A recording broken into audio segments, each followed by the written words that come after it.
Bonjour à tous, mes condoléances à ceux qui ont perdu leurs proches et bonne guérison à tous ceux qui sont malades et que Dieu accorde le courage, la consolation et voilà, soutien aussi à ceux qui ont perdu leurs biens dans les inondations, des incendies et tout ce que vous voyez.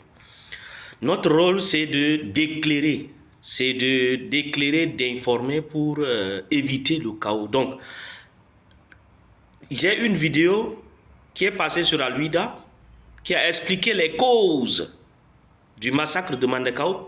Nous allons écouter ça ensemble. Donc écoutez ça attentivement. S'il vous plaît, ne soyez pas distraits. Écoutez attentivement ce qui est dit dans la vidéo. Et on va revenir. En termes d'origine du conflit, après échange, recherche, d'informations, tout serait parti d'un communiqué officiel du sous-préfet de Benamar, le nommé Ahmad Mohamed Chari, diffusé sur les zones de la radio Mon Ami le 10 mai 2025, qui interdit tout défrichement et extension de champs vers une nouvelle parcelle de culture située autour de Férik pendant cette campagne agricole 2025-2026. Le 14 mai, le sous-préfet, accompagné d'un gendarme, un agent de police et le chef de canton, se sont rendus à Mandakao pour la résolution d'un litige qui oppose M. Alassem Silas à Aladji Betoua, chef de Férik. Cette descente du sous-préfet sur le terrain est la réponse à un appel téléphonique venant de Aladji Betoua, faisant état d'un défrichement autour de son Férik.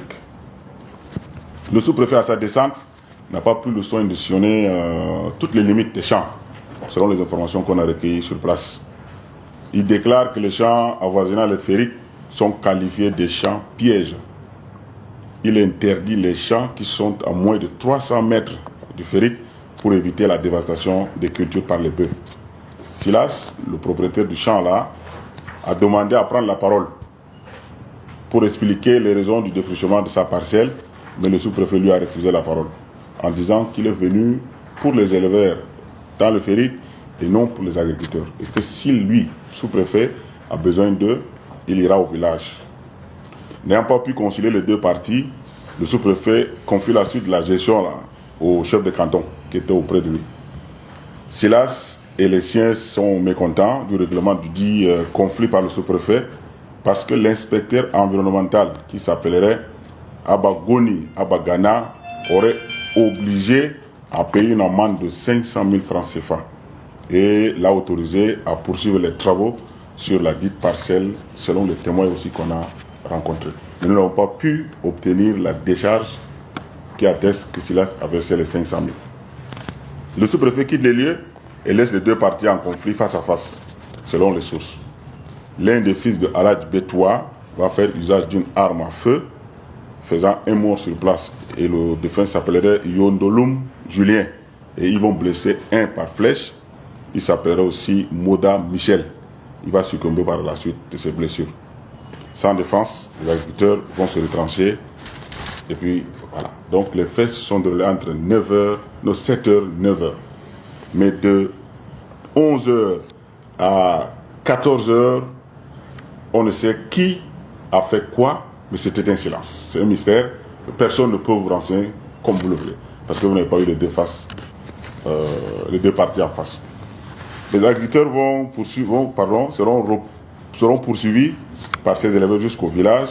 Ces derniers vont riposter.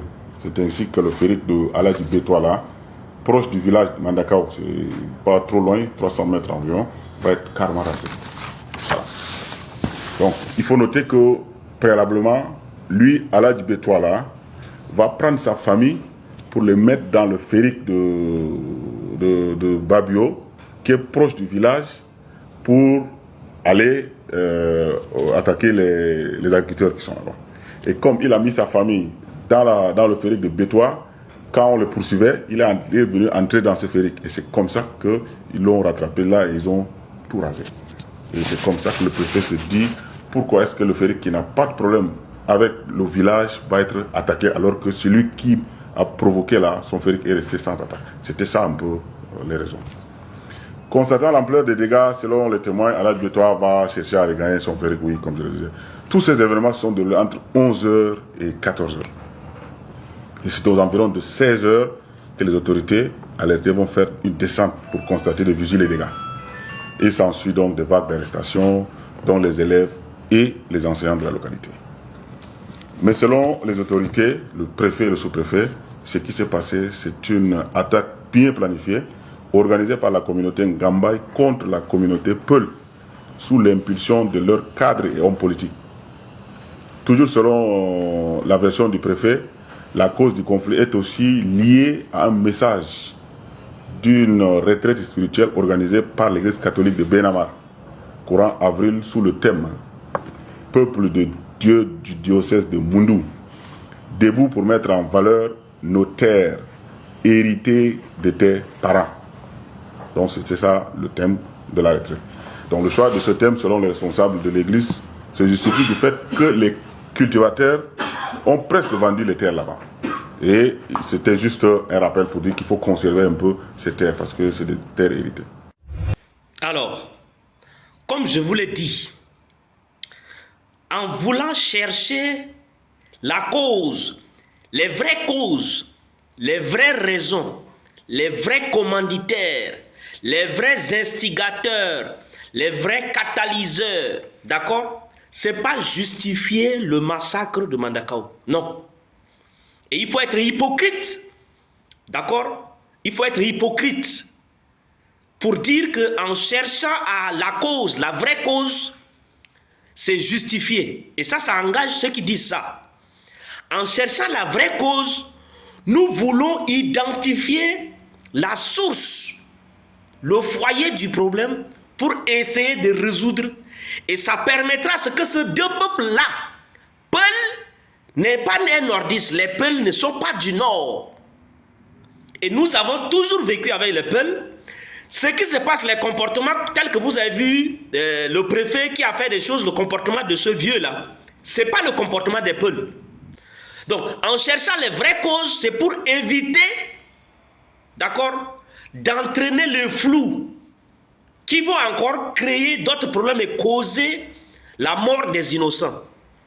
Là, vous avez vu clairement, le sous-préfet est la cause, la raison impliquée dans la chose. C'est lui qui a engendré ça. Et tous ces détails-là, les gens ont voulu occulter ça. C'est une occasion toute cherchée et qui est retrouvée. Donc ça permet de couper la tête d'une personne. Et c'est tout. On oublie, on abandonne, on constitue un parti civil et tout ce qui va avec. On fait et puis on oublie, on abandonne. Insultant même la mémoire de ces femmes et enfants. Et pire encore, vous voyez, les gens qu'on a arrêtés, parmi les enseignants, les élèves, tout ça, on les a arrêtés. Ce qu'on a envoyé en Djamena là, ils ont voulu ils sont en train de les torturer. Ils sont en train de les torturer pour manipuler une information, pour dire qu'ils connaissent succès et qu'ils ont des liens avec succès pour qu'ils accablent avec. Mais ils ont dit, niet, eux ils ne connaissent pas succès Masra. Ils n'ont rien à voir avec succès Masra, ils ne connaissent pas succès Masra. Donc, ils ne peuvent pas faire de faux témoignages contre succès Masra. Ils disent au prix de leur vie, ils ne peuvent pas mentir sur Masra parce qu'ils ne connaissent pas Masra. Et je vous ai dit, au début il y a des morts, c'est parce qu'on a commencé à parler de ça que le procureur est sorti pour dire 3-4 personnes sont mortes de mort naturelle en prison. Non, ils ne sont pas morts de mort naturelle en prison. Hein. Ils sont en train de les torturer pour qu'ils disent ce qu'eux ils veulent.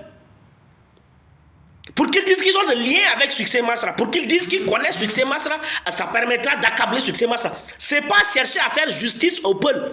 Les peuples là, ouvrez les yeux et les oreilles. Quand ils vont tout finir ce qu'ils font là, ils vont repartir. Nous allons toujours vivre sur nos terres là ensemble comme on a vécu pendant des décennies. Donc, cette manipulation politique, d'accord, qu'on vous utilise pour faire, parce qu'ils ont juste voulu couper la tête d'un adversaire, ne va profiter à personne. Et les peuples là, les peuples sages le savent. Donc, quelques têtes qui sont entraînées par les gens, les flous, les gens de mauvaise foi qui sont là, qui n'ont jamais revendiqué la chose le 15, qui n'ont jamais présenté les condoléances le 15, mais qui par magie ont ressurgi sur la toile le 16, après l'arrestation de Succès Masra, ils ne vous soutiennent pas. C'est des hypocrites. D'accord? Donc, les faits, vous avez vu clairement, et l'OTAN est maître de tout. Ils n'ont pas voulu chercher la vraie cause du problème. Et donc, arrestation de succès, Masra, c'est une occasion. Eux, ils ont trouvé juste pour prendre quelqu'un, couper sa tête, et puis le reste, arrangez-vous. Comme le préfet est venu, le sous-préfet est venu, certainement le vieux qu'il a appelé là, Bédoua, ou qui lui a donné l'argent, il est venu, il dit non, restez là-bas, ne venez pas ici, c'est fini, il est parti. En partant, je suis sûr, peut-être qu'il a dit, ce que tu veux. Fais comme tu veux. Et c'est comme ça que son fils a enlevé l'arme pour tirer quelqu'un. Il a tué, il a blessé, l'autre est mort après. Les deux morts là, est-ce qu'ils ont parlé de ça? Le fils de Bédoua qui est armé là, qui l'a armé? Il est où? Chercher, pour faire la justice, il faut faire la justice dans la justice. On ne fait pas justice dans le faux. Parce que je vous ai dit, vouloir faire la justice dans le faux, exploiter le sang de ces enfants-là, c'est criminel. Et les choses, c'est-à-dire les conséquences qui vont tomber après là, personne ne sera épargné. Nous allons revenir encore avec le communiqué de sous-préfet, comment dirais-je, un communiqué du sous-préfet de l'année passée. Je vais revenir pour faire encore quelques séquences de vidéos, mais voilà la réalité qui est là devant nous. Ouvrez les oreilles, ouvrez les yeux et regardez ce qui se fait. Les peuples, faites attention. Quand eux, ils vont finir, ils vont disparaître. Mais nous allons toujours vivre ensemble. Nous allons toujours vivre ensemble. Le chef de race ou chef de quoi là qui sort pour parler d'un Gambaï, succès a dit au Gambaï d'aller tuer l'islam, ceci, il parle de l'église catholique. J'ai la vidéo là où ils ont parlé en Paul, je cherche quelqu'un à traduire pour moi, où ils ont parlé nommément de l'église catholique.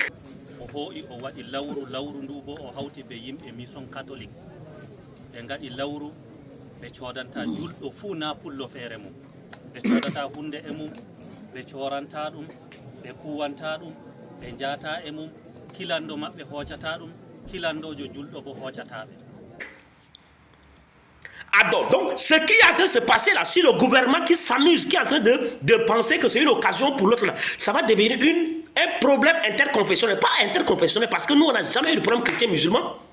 Mais le djihadisme va naître dans ce que vous êtes en train de jouer avec là.